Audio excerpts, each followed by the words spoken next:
Retornamos con esta mesa de debate de sustentabilidad 2 desde agritotal.com, la revista chacra.com.ar y por supuesto en nuestra casa AMN 990 Radio Splendid. Señora de Michelin.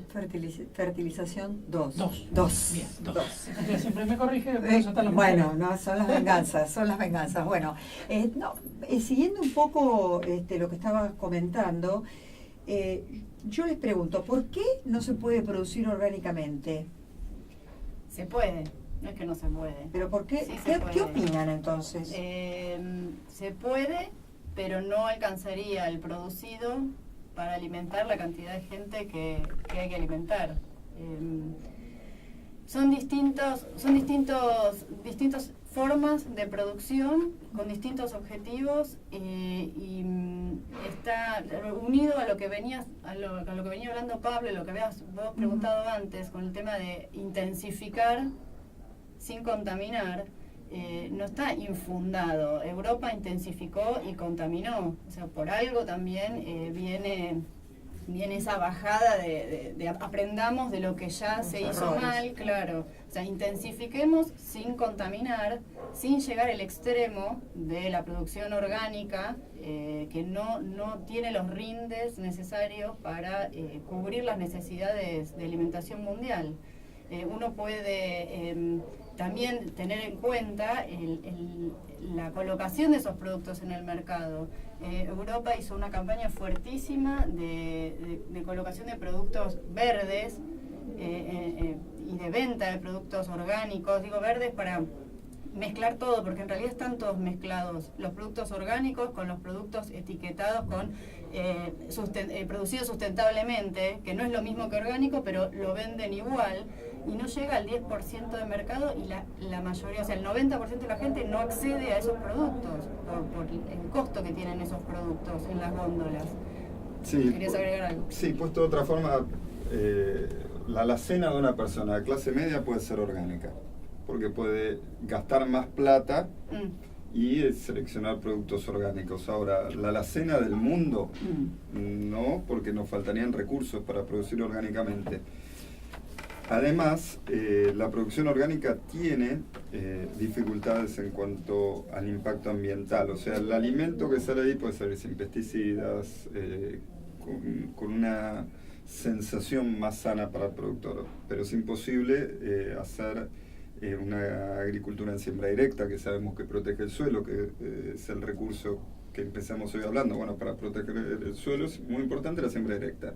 Siembra directa no lo podemos hacer si queremos hacer una agricultura orgánica, y ahí se nos empiezan a chocar ideas que son todas lindas. Bueno, cuidar el recurso suelo, cuidar la producción orgánica de alimentos, y me parece que hay que ir hacia una línea de una producción sustentable. Un equilibrio. Sí, un equilibrio que nos permita. Sustentable quiere decir que el sistema cierre por todos lados, que la persona que los produce gana la suficiente plata, que la persona que los consume es sano, el alimento que se produce, y que se cuidan los recursos que intervienen en el proceso de producción. Que sanitariamente también es apto. Claro, entonces la verdad que la agricultura orgánica es más fácil de verla lejos que cerca, incorpora grandes cantidades de estiércol, el arado pasa a ser una herramienta fundamental, las labranzas pasan a controlar malezas y es mucho menos productiva, y eso atenta contra cantidad de alimentos, precio de los alimentos, pobreza. Si aumentara el precio al doble de los alimentos, aumenta en forma lineal la pobreza, porque no todo el mundo puede ser como esa persona de clase media, decir, bueno, gasto más en alimentos. Hay gente que no puede. Yo tal vez quería ser un poco más dramático, ¿no? Y decir que el tema de los alimentos orgánicos es un invento del marketing. Si uno analiza desde el punto de vista nutricional, los alimentos generados orgánicamente en muchos casos son de menor calidad que los productos que tienen otra base de tecnología. Obviamente lo que dice Jorge es una realidad. Hay un sector de la población mundial que puede darse el gusto de consumir esos productos con la idea de que tal vez son producidos en una forma más natural, pero desde esa perspectiva también podríamos volver a la agricultura del arado tirado por caballos. En definitiva, la tecnología lo que busca es mejorar la productividad, bajar el costo de la producción de alimentos, que ese es el mayor desafío que tiene la humanidad, ¿no? Sí, la expectativa de vida ahora es mayor a la de hace 50 años atrás y donde se producía más orgánicamente que ahora, ¿no? Creo que hay conceptos igual que uno, por ahí uno los tiene asociados a la agricultura orgánica y que en realidad todos los que estamos en producción los tenemos incorporados. Cuando uno habla de reutilización de nutrientes, de aprovechar algunas fuentes de nutrientes disponibles, uno los tiene incorporados. No es que uno destierra eso porque estamos en una producción que no es orgánica. La verdad es que si hay una fuente de nutrientes, si uno tiene un tambo y puede hacer buen uso del estiércol del tambo, si uno tiene un feedlot y puede hacer un buen... La verdad es que hay que hacerlo.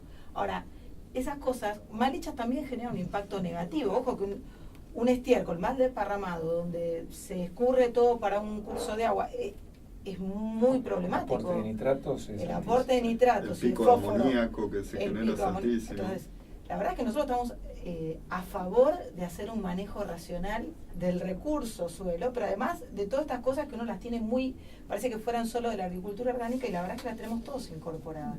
Lo que está claro es que cuando uno habla de reciclar un residuo, entre comillas, de un tambo, es algo que no se produce no lo estoy produciendo en cantidad estable para poder llevar a mi cultivo de maíz. Entonces, si yo tengo una fuente que me genera algún residuo de ese tipo, lo aporto a mi producción, pero después tengo que terminar de completar esas dosis de nutrientes que necesito con un fertilizante de origen mineral. Es hacerlo sustentable, que lo decía Jorge recién. Es eso, para mí el concepto que sí tiene que primar es el concepto de producir sustentablemente. Después si hay una producción orgánica, la verdad es que es una especialidad, es un producto distinto, producido de una manera especial, y que en general, como produce poca cantidad, termina siendo algo caro, digamos. Yo, coincidiendo un poco con lo que decía Jorge ayer, yo vivo un Caballito en Primera Junta y pasé por un negocio venden verdura, ¿no? Y yo llevo muchos años en el mercado central y 25 pesos el kilo de papa orgánica, decía que era papa orgánica, 25 pesos el kilo, cuando hoy está la bolsa, no sé, 40, por decirte algo, 50 pesos una bolsa de papa de 22 kilos. ¿No? Entonces, quizás la relación, no sé si sea con todas, pero de todas maneras el ejemplo está ahí también. Sí, igual no está mal el reclamo, yo rescato el reclamo de la no contaminación, rescato el reclamo de buscar un equilibrio y de no caer ni en una punta ni en la otra. Por eso lo que es el que cada empresa, que cada productor sea sustentable. No, pero además, digo, el tema de la seguridad alimentaria se debilitaría con una agricultura orgánica nada más. ¿A qué cantidad de gente? Claro, no podríamos, la producción orgánica no abastecería. Implicaría tomar, lo que decíamos antes, tomar zonas o tierras que hoy están destinadas a reservas naturales y a parques y a recreación, invadirlas, entre comillas, con producción, porque para producir la cantidad de alimento que necesitamos invadir esas tierras. Si nosotros hacemos que las tierras que están en producción sean más eficientes, probablemente podamos conservar esas tierras. Igual un concepto que me parece que no deberíamos dejar de hablar es que cuando uno habla de producir de manera sustentable, como estamos hablando, no estamos resignando calidad de alimento. Al contrario. Ese era un tema y una pregunta no es que también la comunidad piensa que esa papa orgánica de 25 pesos tiene más calidad que una papa bien producida de manera más convencional o con la agricultura convencional. La calidad se puede producir de manera con buena calidad, alimentos, sin tener que ser nada más que orgánico. El orgánico es un alimento, es un tipo de alimento, pero lo otro no resigna calidad. No, pero te agrego, no resigna calidad siempre y cuando se utilicen buenas prácticas. Obvio, eso para mí es fundamental. Por eso, ahora hay que marcar siempre los límites, porque si no se... Porque un poco, digamos, lo que el imaginario, digamos, sobre todo de las sociedades urbanas, es que es más producción, menos calidad. Y un poco también, a veces también, digamos, entre bueno, nosotros que somos periodistas del sector agropecuario, escuchamos esto, bueno, se va a hacer, la producción va a ser enorme, pero la calidad, las proteínas, por ejemplo, la soja, han bajado, que de verdad es un hecho. Digo, ¿y esto es así para todos los alimentos, para todos los cultivos? Hay una curva de producción, sobre todo, y proteína que es muy fisiológica y no vale la pena abrir, pero en algunas situaciones es cierto que algunos parámetros de la calidad pueden bajar mínimamente en función del rendimiento, Sin embargo, esto no llega al consumidor. O sea, si hay una cosecha de trigo de un poco menos de proteína, se hacen las mezclas necesarias para que la harina sea buena. Cuando hablamos de calidad de alimento, hablamos de que sea sano, de que no tenga residuos de pesticidas. Hablamos mucho del manejo post cosecha, mucho más de lo que la gente cree. Manejo post cosecha de los alimentos que de lo que se hizo en el campo. El manejo post cosecha tiene mucho más que ver con lo que recibe la gente que lo que hacemos nosotros en el campo. Pero hay un tema que es muy fuerte, que es la contaminación asociada al progreso o la contaminación asociada a la pobreza. Si bien, como dijo Camila, uno dice, bueno, Europa se equivocó en un momento, contaminaba, Estados Unidos se equivocó, contaminaba, ambos países corrigieron. Nosotros tenemos un foco de contaminación enorme en el Riachuelo, La Matanza, ¿no? Acá el río Reconquista. Y eso es fruto de nuestra falta de inversiones en aguas cloacales, residuos industriales. La falta de recursos es un gran generador de contaminación. La pobreza es muy contaminante porque si no hay cloacas, si no hay acceso a agua potable. Claro, generas pozos enormes de contaminación. Todos los que podemos viajar a Río de Janeiro y salís del aeropuerto y tenés una favela de 1,5 millones de habitantes que tira todo a lo que se llama favela de la Marea, una laguna que es hedionda. Bueno, esos son focos gigantes de contaminación. El conocimiento es el que rompe, y la tecnología aplicada son las que rompen la brecha esta de más producción, más contaminación. No es así, ¿por qué? Porque hay conocimiento. Entonces, si hay una ganancia de conocimiento, una tecnología que no solo tiene que estar en los libros o en las agroquímicas, tiene que estar aplicada en el campo, hay mejor tecnología, se cuida más el recurso, se rompe esta dicotomía entre producción, calidad, producción, contaminación. Con conocimiento se rompen todas esas dicotomías. Ahora, Jorge, yo de todas maneras lo que quiero resaltar es que estamos hablando del tema de la contaminación de los fertilizantes en este caso, que es una cuestión que a nivel internacional es una preocupación, pero ahora si analizamos el caso de la Argentina, el foco no es el sobreuso de fertilizantes. El gran problema y el gran daño que estamos haciendo a nuestra agricultura es precisamente la subutilización de fertilizantes. Este ciclo que nosotros decimos que viene a cerrar la fertilización, que es la reposición de los nutrientes que sacamos cada año con los granos, en el caso de la Argentina es totalmente deficitario. Nosotros estamos reponiendo solamente el 30% de los nutrientes que en cada campaña se extraen con los granos, ¿no? Ahí quería preguntar, ¿cuánto es lo que tendríamos que reponer? Si el 30% estamos reponiendo, estamos deficitariamente haciendo agricultura. ¿Qué es lo que habría que reponer como para estar bien? 30 ya estamos, 50, 100. La reposición es un tema hay que tener es muy técnico, ¿no? 30 es muy bajo. Hay nutrientes como el potasio que uno no está preocupado porque está alto. Bueno, me saco el potasio encima. Hay otros nutrientes como el nitrógeno que potencialmente son contaminantes si no van asociados a una gramínea, un trigo, un maíz. Entonces, para resolver el tema de reposición de nitrógeno ya tenemos que hablar de cambiar la secuencia de cultivo. Esto del enorme peso que tiene la soja en Argentina. Y el fósforo es un nutriente, en cambio, que sí que hoy podríamos estar reponiendo. Entonces, bueno, hay que reponer lo antes posible el fósforo, reponer lo antes posible el azufre. El potasio hay que mirarlo muy de cerca para que no caiga por debajo de los niveles de umbral. Y el nitrógeno tenemos que volver a poner trigo y maíz en la secuencia. Y cuando lo digo que tenemos, no es al productor solamente al que le estoy hablando, como sociedad. Nosotros estamos escribiendo la historia de los suelos, preocupados por peleas políticas, sociales, cómo repartimos esa torta del agro que dejó de crecer. Entonces cada vez es más difícil repartir, sin tener en cuenta, y nos viene bien el Año Internacional del Suelo, sin tener en cuenta que estamos escribiendo sobre el suelo, sobre el único suelo que tenemos, estamos escribiendo la historia.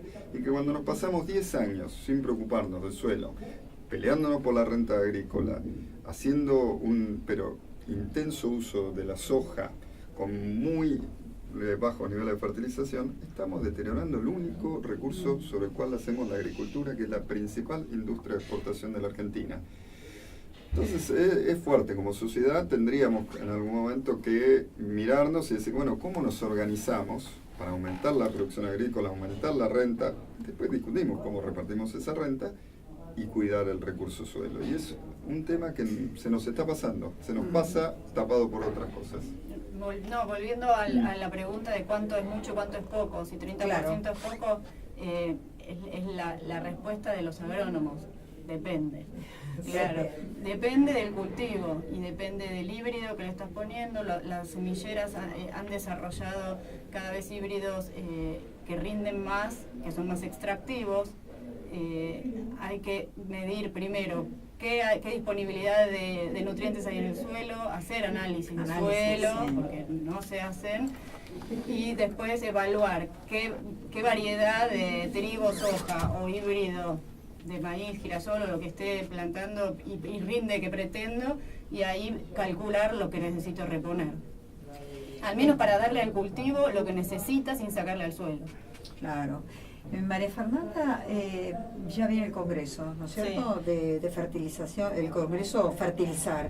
A ver, los días sería bueno que lo digas, pero ¿por qué hay que participar y cuál sería la temática?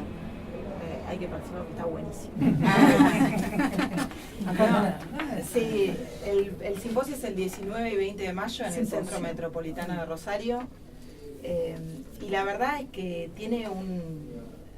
es un esfuerzo enorme armar un programa que sea tentador, porque vamos a hablar nada más que de fertilidad de suelos y nutrición de cultivos, con lo cual es un desafío, porque hay que tener un auditorio donde no vamos a poner por ahí temas de coyuntura que a veces atraen más que temas técnicos como este. Pero así todo, es un simposio donde concurre mucha gente y bueno, cuando armamos el programa, uno de los temas que más allá de lo que te conté antes del Año Internacional del Suelo, hay un panel que para mí es muy interesante, que vamos a hablar sobre las brechas de rendimiento, porque esto de no reponer nutrientes al mediano plazo y pensando en las generaciones futuras, como es el lema del simposio, genera un impacto negativo terrible, pero al corto plazo resiente rendimientos, eso es clarísimo.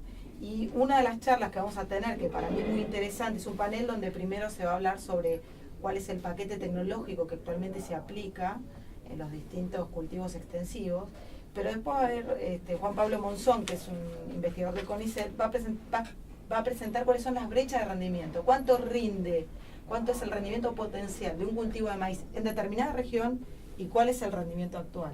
Y lo mismo para trigo y para soja. Y realmente cuando uno piensa que algunos cultivos dicen, bueno, pero no estamos tan mal, nosotros medimos mucho cómo son los paquetes tecnológicos, y uno piensa en maíz estamos más o menos. La verdad es que el potencial de rendimiento en maíz es muy superior al que tenemos, a pesar de que es un cultivo que uno asume que se le pone un gran paquete tecnológico. Y en soja lo que sucede es que cuando uno lo multiplica por la cantidad de hectáreas que están sembradas, esa brecha que tenemos de rendimiento que estamos dejando sin cosechar, cuando uno lo pone contra esas 20 millones de hectáreas, el impacto podríamos producir mucho más. Y después de presentar esas brechas, hay un orador que para mí es muy bueno, que es Gabriel Espósito de la Universidad de Río Cuarto. Lo que va a explicar es cómo hacer para achicar esas brechas, cuáles son los paquetes tecnológicos desde el punto de vista de la nutrición de cultivos que tenemos disponibles para achicar esas brechas en la medida de lo posible. Bueno, 19 y 20 de mayo. 19 y 20 de mayo en Rosario. Santa Fe. Ah, Rosario. En Rosario. Ah, bueno, Centro pensé que Metropolitano era de Rosario. Santa Fe. Bueno, y a ver, hay un proyecto, digamos, que hablando de si políticamente Unido a lo que decía interesaba, Jorge, ¿no? claro, si políticamente interesaba o cómo podía, digamos, el Estado acercarse a cuidar el recurso suelo. Hay un proyecto de ley para la mejora de los suelos agropecuarios. Proyecto, ¿en qué estado está? Bueno, el proyecto fue presentado por el diputado Basterra, que es el presidente de la Cámara de la Comisión de Agricultura de la Cámara de Diputados. Él es ex INTA, conoce bien de producción agropecuaria, conoce a fondo también todos los aspectos ambientales. Él aplicó la ley la ley de deforestación en Formosa, es un hombre que tiene una muy buena formación.